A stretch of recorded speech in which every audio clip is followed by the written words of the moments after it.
Buenos días, amigos repúblicos. La semana pasada no hice mi Periscope el lunes y el jueves porque estuve de viaje en España,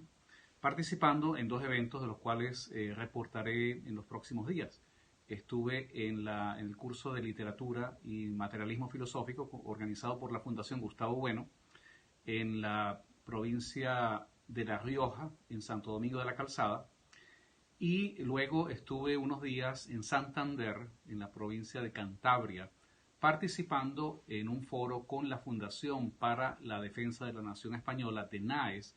entendiendo, estudiando y debatiendo sobre la situación que amenaza la integridad política y territorial de España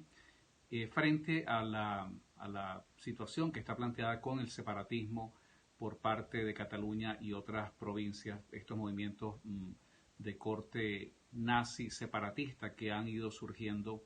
en los últimos años. Hoy quiero insistir en relación a la situación que estamos viviendo en Venezuela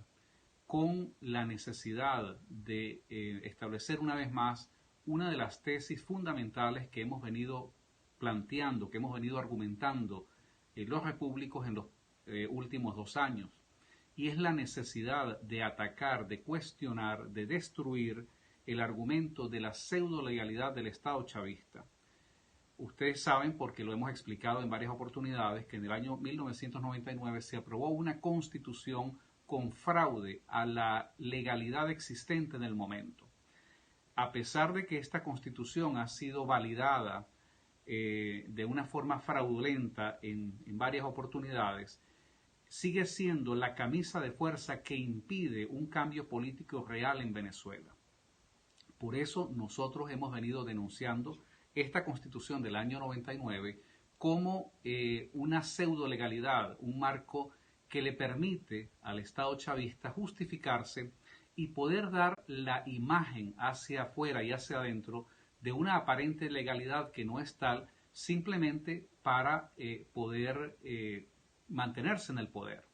Esto, por supuesto, sumado a el secuestro que hay en las fuerzas militares, la toma de las armas que pertenecen a la República de Venezuela para ponerlas al servicio de la pandilla que está gobernando, pues configura un cuadro donde aparentemente no hay otra opción.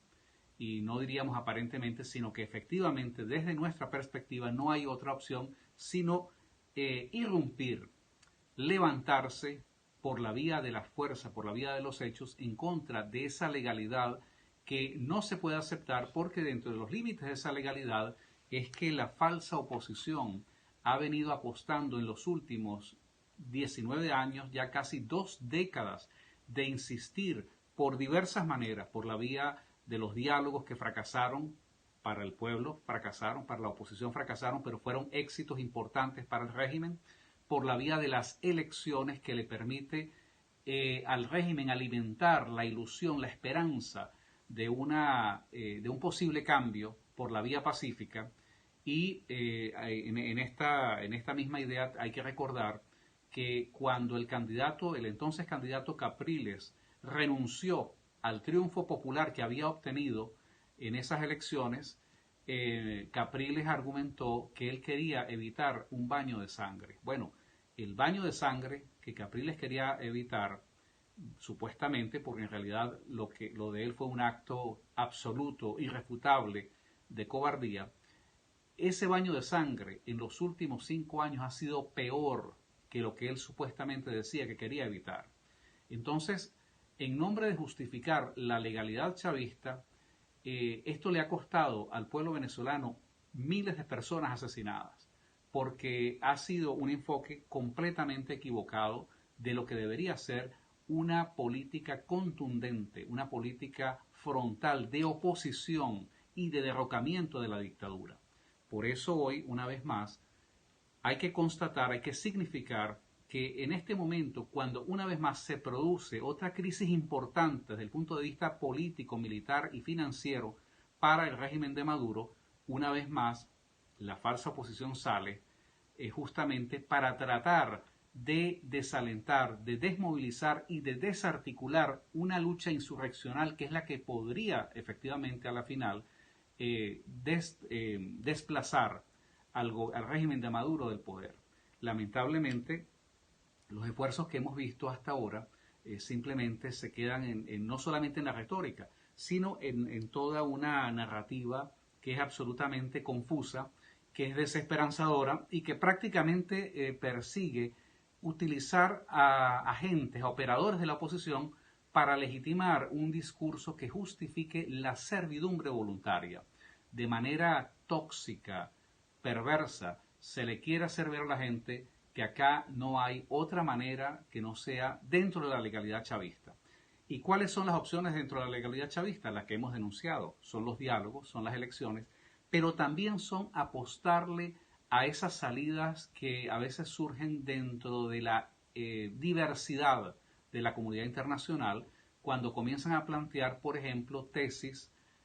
como la transición, como si es que el régimen de Maduro en algún momento va a ceder voluntariamente el poder y que en ese acto de ceder el poder, entonces de manera pacífica se le va a entregar a otros factores que estarían dispuestos, porque además lo han dicho públicamente, a hacerle concesiones y garantías, no solamente a respetar la vida, sino a respetar la propiedad, los bienes, la libertad de estos chavistas que fueron los opresores en el régimen o en el gobierno anterior. Entonces, frente a este cuadro, en realidad, lo que hay es, una vez más, se constata que en el momento de peor crisis del gobierno, la oposición, la falsa oposición, siempre sale con una alternativa que lo que busca es desalentar la lucha y seguir apostando a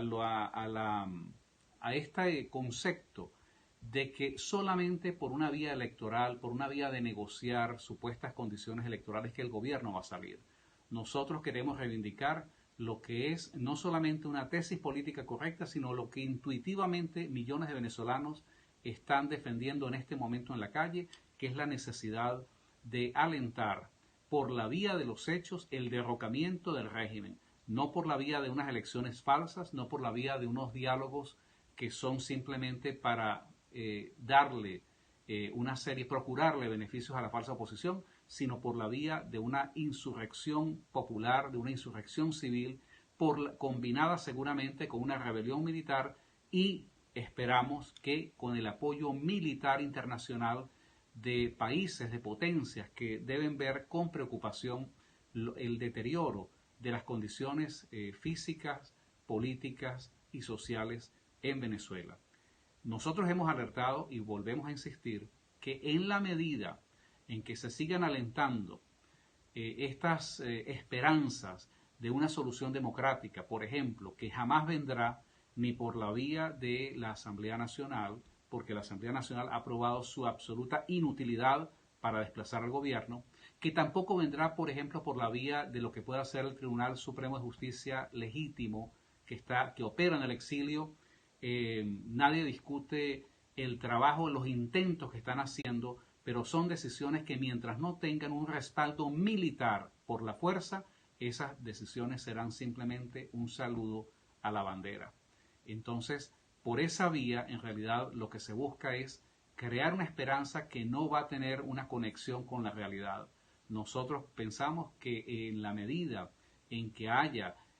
una cohesión, la necesaria unidad, alianza de civiles y militares para derrocar al gobierno, en esa misma medida será posible ponerle fin a este régimen. Y que cada día que retardemos esta solución, cada día que le demos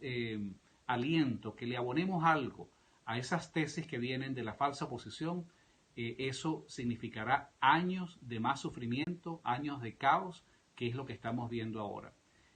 Nosotros insistimos pues en esta tesis porque vemos que una vez más la falsa oposición sale a lanzarle prácticamente un salvavidas al gobierno, que sea por la vía de los hechos y que sea por la vía de una necesaria alianza civil y militar que se pueda realmente poner fin a la dictadura